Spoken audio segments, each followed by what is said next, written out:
Sir, sino po sila, sir? JJD. Okay, Boss Jay, anong auto tandalin natin? Honda CR-V 2002 sa papel. Ito yung last release, first generation. Yung usapang CRV tayo. Boss Jay, anong tema pala ng auto natin? Performa. Performance. Boss, eto, usapang history muna tayo. Paano po ba kayo nahilig sa pagkukotse, Boss Jay po? Nahilig ako sa kotse, bata pa lang ako. So, nagsimula yan sa Gran Turismo PlayStation 1. Tapos doon, nahilig ako sa Honda. Nahilig ako sa mga medyo makahon na kotse. Okay. Which is itong CR-V Gen 1, di ba? Medyo boxy talaga yung itsura niya. Kaya gustong-gusto ko to. Oo, iba, pang pamilya rin talaga, no? Kumbaga, pwedeng pang yapis or pang early na family. Tama. Ano si mga koto, Boss JJD? Siyempre, banggitin lang natin sa mga viewers natin. Ano si mga koto, ang tagal ko ng katransaction dito sa mga pesa-pesa. Sa ibang andit pala ng shop neto, pero ngayon, 20 pa ata. oo, sobrang ngayon, ang laki ng pagbabago. So, hopefully, si Auto Culture makabisita rin sa shop po. So, at least ma-feature din natin yan. Boss, okay na tayo. So, check na natin loob. So, okay. So, yan.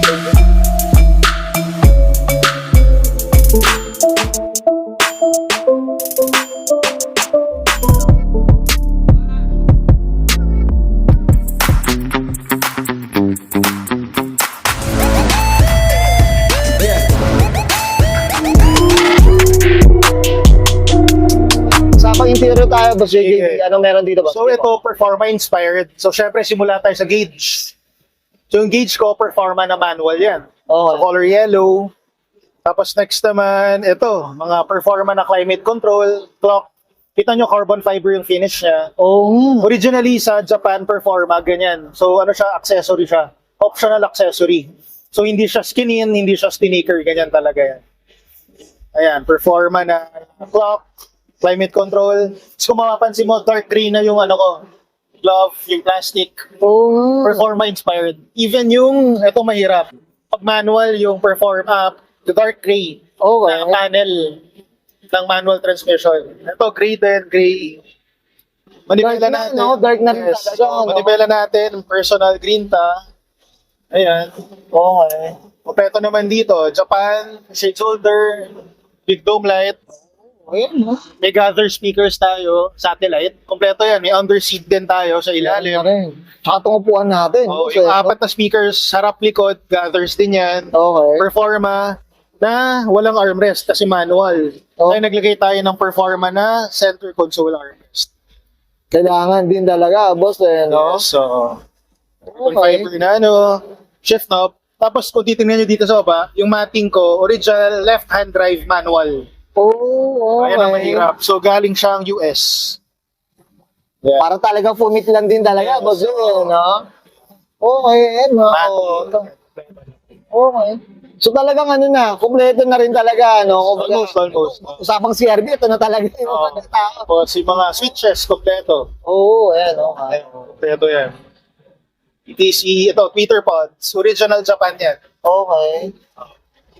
I'm sure many to mention ba, Boss Jay? Yes. Okay, so okay na tayo dito sa interior. Check natin labas, okay lang ba? Okay, so tara. Tough long battery.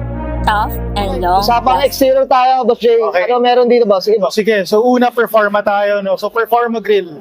Okay. Dapat body color to. Hindi ko tulad sa full mark chrome yan.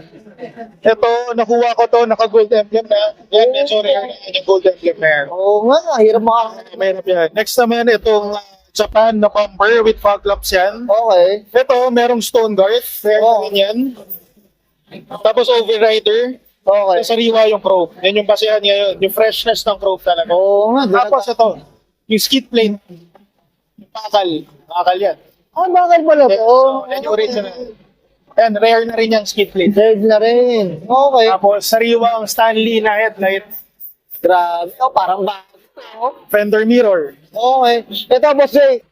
Regarding dito, hindi sa kotse, itong mga naka-display nito, Mga personal collection natin yan. Okay. C28, modulo na 15s, modulo na 17s, SE37. Oh, grabe, oh. Tapos yung ginawa nating stand, T37.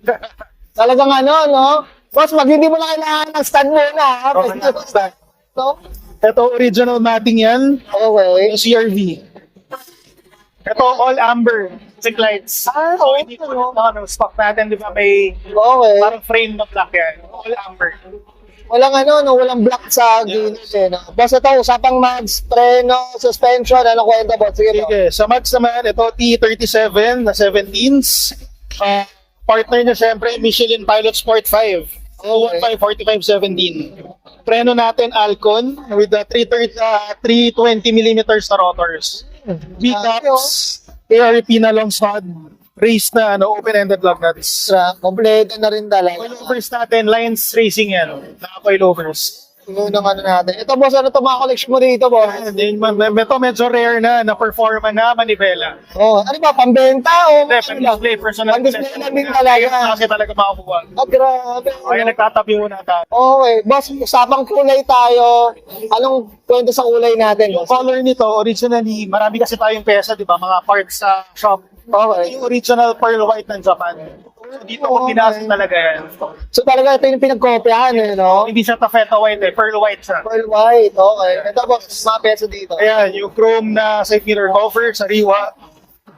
Aqua lens na side mirror, blue lens. Okay. Japan na rain gutter. Ayan, door handle, sariwa. Chrome na rin. Yes, ito mga real cover, mga brand new, Honda yan, brand new yan. Bravo. Kaya sariwa talaga. Boss, salamin natin, Boss Jay. Salamin natin? Tinted, tintless, ano po ba?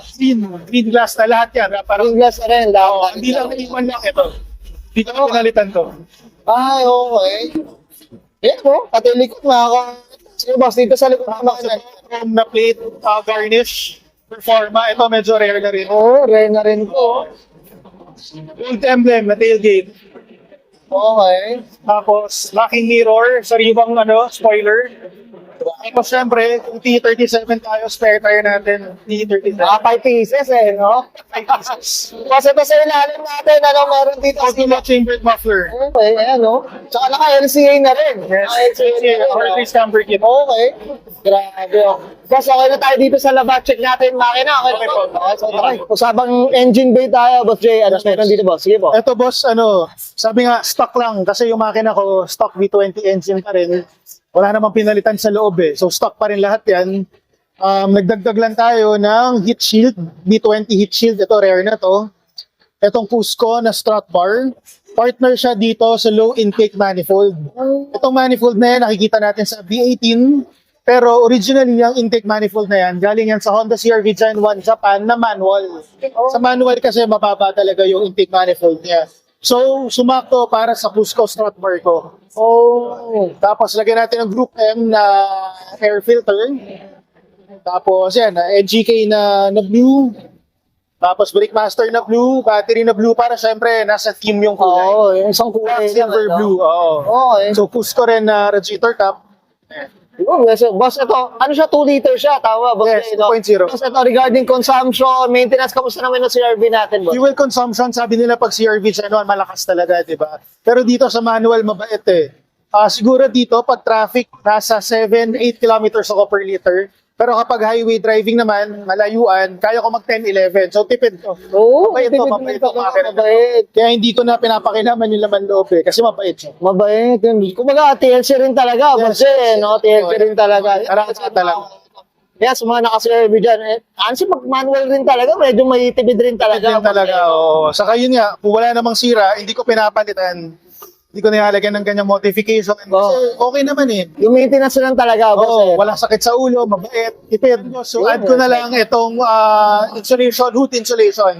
Ito Urig S10 yan. So, Urig yan for Honda CR-V Gen 1. Ito, rare na rin to. Oo. Alam ko sa Philippines, 2, 3 lang ata kami. Grabe, Dati no? na ganyan. Madalang, boss, eh. no? Talaga yan. Okay. So, okay na tayo dito, boss. Okay. Thank you. Guys, tayo natin interior, etc. Engine day. Siyempre, usapan ka tayo. Performance part. Dito kay Boss JJD. Boss J, familiar ka na dito. Shoutout na tayo, boss. Sige po, go. Shoutout ko syempre si Missy, si big boss natin, Jill D. Ayan, tapos yung mga JDMX boys ko, yung mga mekaniko natin sa shop ng JDMX Auto Parts, shoutout sa inyo. And syempre, dun sa mga clubs natin, sa mga groups natin, Honda Club Philippines, JDM Underground, Legends of the 90s. I'm sure many to mention pa. Tsaka, boss, promote natin yung shop natin, boss. So, pagdating sa Honda CR-V, Gen 1, Gen 2, Gen 3, meron tayong shop na gumagawa dyan. May mga parts ako, may mga services. JDMX Auto Parts. Check na lang sa Facebook. Yan, mga katamaan, naka-CRV dyan. Boss Jay, okay na, boss? Yes, okay na. Okay, so guys, Brian and Sir JJB, pasa owner ng 2002, usapang Honda CRV Gen 1, mga kato, usapang performance part, and this is Auto Culture.